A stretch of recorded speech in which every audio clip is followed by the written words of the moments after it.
என் அன்பு சகோதர சகோதரிகளே, ஆண்டவராகிய இயேசுவின் நாமத்தில் அன்போடு உங்களை வாழ்த்துகிறேன். விக்டோரியஸ் மினிஸ்ட்ரிஸ் பைபிள் இன்ஸ்டிடியூட்டினுடைய வேதாகம கல்லூரி ஆன்லைன் மூலமாக இந்த வகுப்புகளை துவங்க போகிறோம். இதனுடைய சேர்க்கை துவங்கி இருக்கிறது. ஆகஸ்ட் மாசத்திலிருந்து வகுப்புகள் ஆரம்பிக்கும். பிடிஎச் மற்றும் எம்டியூக்கான வகுப்புகள் துவங்க போகிறோம். கீழே காண்கிற போன் நம்பருக்கு நீங்க தொடர்பு கொண்டு மற்ற விவரங்களை அறிந்து கொள்ளலாம். பிரியமானவர்களே, டைரக்ட் காலேஜ், அதாவது நேரடியாக வந்து படிக்கிற ஒரு கல்லூரியை நாம் இப்பொழுது துவங்கி இருக்கிறோம். ஜூன் மாதத்திலிருந்து இந்த வகுப்புகள் துவங்கும். இது சென்னை விருகம்பாக்கத்தில் இந்த வகுப்புகள் நடைபெறும். ஒருவேளை டே ஸ்காலர்ஸும் வந்து படிச்சுட்டு போகலாம். ஹாஸ்டல் ஃபெசிலிட்டியும் உண்டு. எனவே வந்து சேர விரும்புகிறவர்கள் உடனடியாக கீழே காண்கிற ஃபோன் நம்பரோடு தொடர்பு கொள்ளலாம். இது என்னுடைய நேரடி கட்டுப்பாட்டிலே, என்னுடைய மென்டர்ஷிப்பில் தான் இந்த வகுப்புகள் நடக்கும். இது ரொம்ப கொஞ்சம் பேருக்கு மாத்திரம்தான் இதில் நான் அட்மிஷன் கொடுக்க போகிறேன். காரணம் என்னன்னு சொன்னால், ஒவ்வொருவரையும் தனிப்பட்ட முறையில் உருவாக்க வேண்டும் என்பதுதான் என்னுடைய ஆசை. இந்த உலகத்தில் தேவனுக்காக பற்றி எரிகிற வல்லமையான ஊழியக்காரர்களாக எழுப்ப வேண்டும் என்ற பெரிய தரிசனத்தோடு இதை நாங்கள் துவங்கி இருக்கிறோம். எனவே அப்படி கிராமத்தில் இருக்கிறாங்க அல்லது பைபிள் காலேஜ் பிடிஎச் படிக்க விரும்புகிறாங்க அப்படின்னா நீங்கள் உடனடியாக அவர்களுக்கு இதை குறித்து சொல்லி நீங்கள் அவர்களை அனுப்பி வைக்கலாம். பிடிஎச் நம்முடைய கல்லூரியில் படிக்கிறவர்களுக்கு மாத்திரம்தான். அடுத்த 3 ஆண்டுகள் கழித்து இங்கே எம்டியூ கோர்சஸ் நம்ம துவங்குவோம். எனவே இது மிக முக்கியமான ஒரு வகுப்பு. இதை உடனடியாக அப்ளிகேஷன் ஃபில் பண்ணி நீங்கள் எங்களுக்கு அனுப்பி மற்ற விவரங்களை ஃபோன் மூலமாக தொடர்பு கொள்ளுங்கள். உங்களுக்கு நாங்கள் ஆலோசனை சொல்கிறோம். God bless you.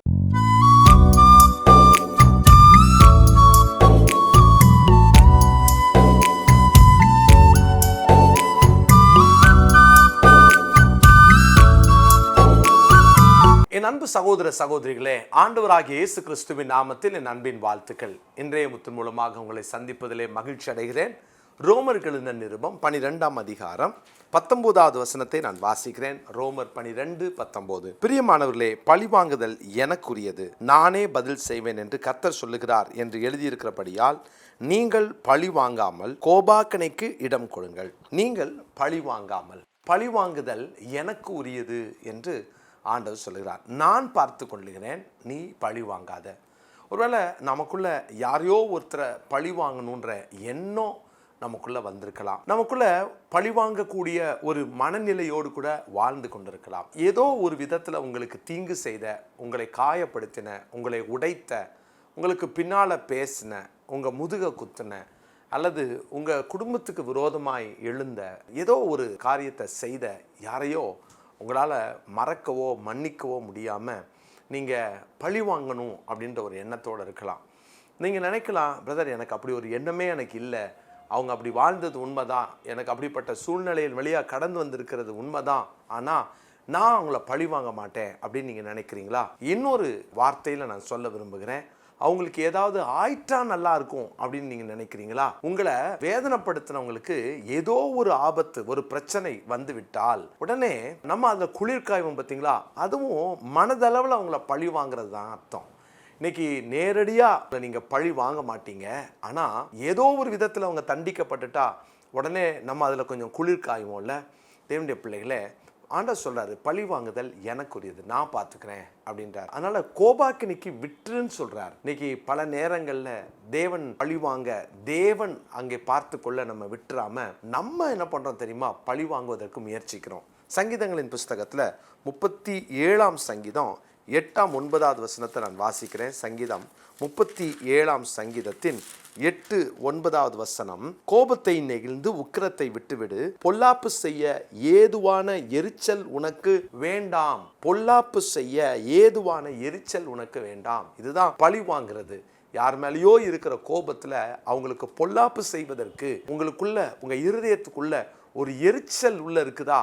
ஆண்டவர் சொல்றாரு, அதை விட்டு, அது உனக்கு வேண்டாம், அது வேண்டாம். பிரியமானவர்களே, இந்த வார்த்தையை கேட்கிற உங்களுக்குள்ள அதை மாதிரி யார் மேலேயோ பழி வாங்குற எண்ணம் இருந்துச்சுன்னா தயவு செய்து இன்னைக்கு நீங்கள் அதை விட்டு வெளியே வாங்க, அது வேண்டாம். அடுத்த வசனம் பாருங்களேன். பொல்லாதவர்கள் அறுப்புண்டு போவார்கள், கர்த்தருக்கு காத்திருக்கிறவர்களோ பூமியை சுதந்தரித்துக் கொள்வார்கள். நம்ம தேவனுக்கு காத்திருப்போம், நம்ம பொறுமையாக இருப்போம், ஆசீர்வதிக்கப்படுவோம், நாம் உயர்த்தப்படுவோம். ஆனால் நம்ம பழி வாங்க வேண்டாம். கேட்டுக்கிட்டு இருக்கிற அன்பு சகோதர சகோதரிகளே, பழி வாங்குதல் எனக்குரியதுன்னு சொன்ன ஆண்டவர்கிட்ட விட்டுருவோம். இன்னைக்கு இந்த நாளில் ஒரு முக்கியமான காரியத்தை உங்களோடு கூட சொல்ல விரும்புகிறேன். என்னோட வேதத்தை திருப்பிக்கோங்க.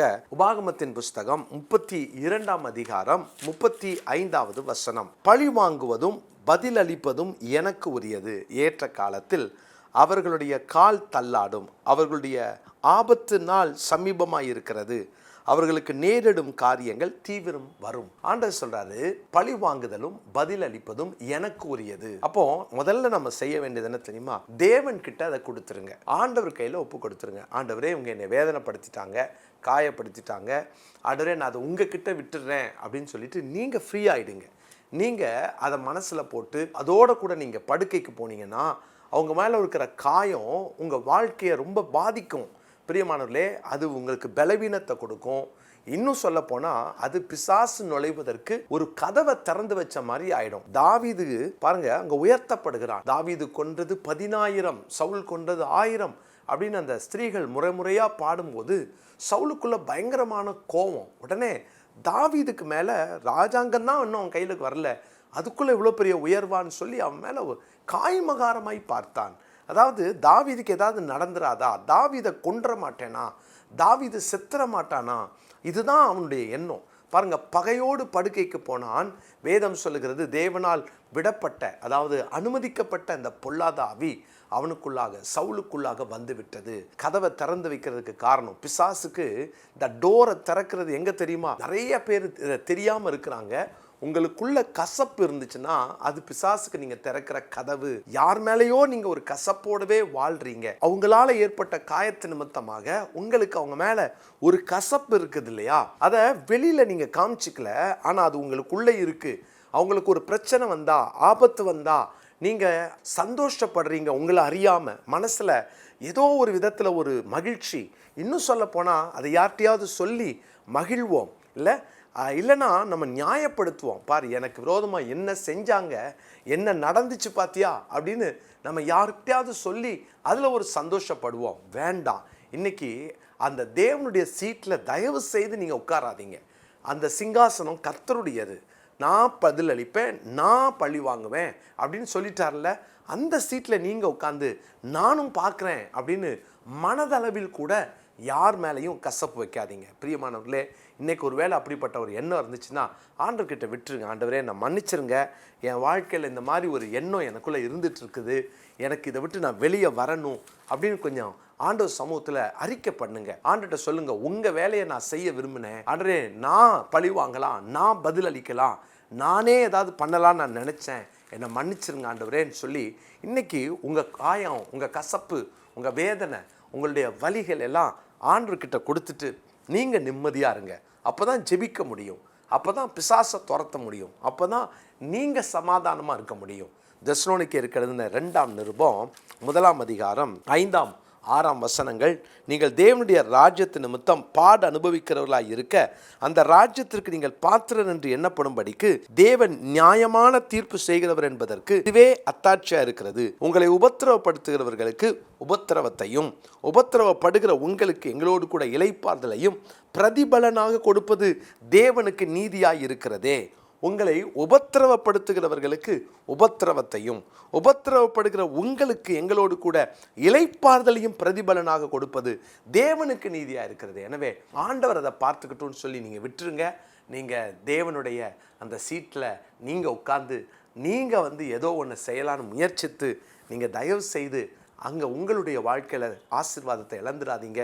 கவனமாக இருப்போம். சங்கீதம் 37:8-9 இதுதான் இந்த நாளுக்குரிய மனப்பாட வசனம். இந்த வசனத்தை குறித்து கொள்ளுங்க. சங்கீதம் 37:8-9. ஜெபிக்கலாமா? பரிசுத்தமுள்ள எங்கள் நல்ல தேவனே, நாங்கள் உங்கள் இடத்துல உட்காந்து நான் பழி வாங்கட்டும் அப்படின்னு எங்கள் மனசில் கூட அதை யோசித்துறாமல் எங்களை காயப்படுத்தின யாரோ ஒருத்தரை நாங்கள் அவங்க வீழ்ச்சியை பார்த்து சந்தோஷப்படுகிறவர்களாய் அல்லது அவங்களுக்கு கிடைக்கிற தண்டனையை பார்த்து மகிழ்கிறவர்களாக இல்லாமல் எங்கள் வாழ்க்கையில் உண்மை பிரதிபலிக்கிறவர்களாக எங்களை மாற்றுங்க. ஆண்டவரே, பழி வாங்குதல் உங்களுக்குரியது, பதிலளிப்பது உங்களுக்குரியது. நீங்கள் பார்த்துக்கோங்க. நாங்கள் அந்த எண்ணத்தையே எங்களை விட்டு அகற்றிவிட எங்களை ஒப்பு கொடுக்குறோம். இந்த நாளில் இந்த வார்த்தையை கேட்கிற யாராவது மனதளவில் காயப்பட்டவர்களா இந்த வார்த்தையை கேட்டுட்டு இருந்தால் பரிபூரணமாக மன்னிக்க கிருபை பாராட்டுங்க. அந்த திவ்ய ஸ்வாபத்துக்கு எங்களை பங்குள்ளவர்களாக மாற்றுங்க. இயேசுவின் நாமத்தில் ஜெபிக்கிறோம் நல்ல பிதாவே, ஆமென்.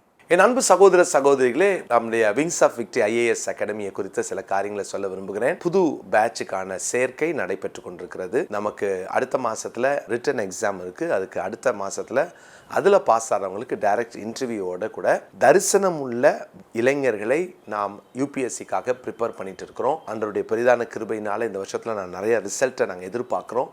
எனவே உண்மையில் தரிசனம் உள்ள பிள்ளைங்க ஃபீஸ் கட்ட எங்களுக்கு வழி இல்லை, எங்களுக்கு அப்படிப்பட்ட வாய்ப்பு இல்லை, ஆனால் படிக்க ஆசை இருக்குன்னு சொல்கிறவங்க, நீங்கள் இந்த எக்ஸாம்லலாம் நல்ல மார்க் எடுத்தீங்க, என்ட்ரன்ஸ் எக்ஸாமில் மார்க் எடுத்தீங்கன்னா உங்களுக்கு இலவசமாகவே உங்களுக்காக நாங்கள் இதை சொல்லி கொடுக்கறதுக்கும் நாங்கள் ஆயத்தமாக இருக்கிறோம். எனவே கீழே காண்கிற ஃபோன் நம்பரை குறிச்சிக்கோங்க. உடனடியாக எங்களோடு கூட நீங்கள் தொடர்பு கொள்ளுங்கள். அப்ளிகேஷன் வாங்கி ஃபில் பண்ணுங்கள். இன்னும் கொஞ்சம் நாட்கள் தான் இருக்குது. எனவே வேகமாக நீங்கள் செயல்படுங்கள். உங்களுக்கு தெரிந்தவர்களுக்கும் இதை நீங்கள் அனுப்பி அவர்களையும் ஆயத்தப்படுத்துங்க. God bless you.